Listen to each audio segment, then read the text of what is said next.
Hi, welcome back to the channel Hard to Set Info, and today I will tell you how to use Grok on X. So first of all, let's open X application on my phone, and there are basically two main ways how we can use Grok on your X.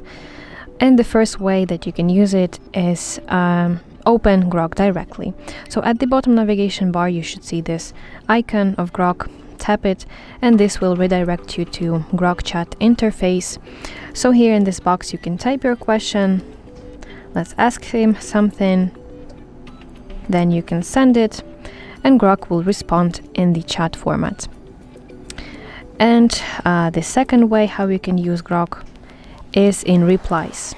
So let's go to some kind of post right here, and at the bottom side of the screen I have to enter this little field where I can compose my reply, and I can tag Grok, type this simply, select Grok from this list, and ask your question, and Grok may answer it publicly.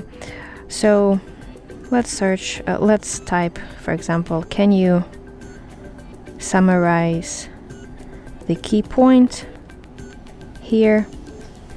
And if you press this reply button, Grok will respond to your question publicly. And also, if you want to, you can tap this Grok icon right here and you can generate some kind of image. Of course, you have to describe the image to generate, and Grok will generate an image for you. So that's basically how we can use Grok on X. I really hope that you find this video helpful, and if so, please like it and subscribe to our channel to see more content like this.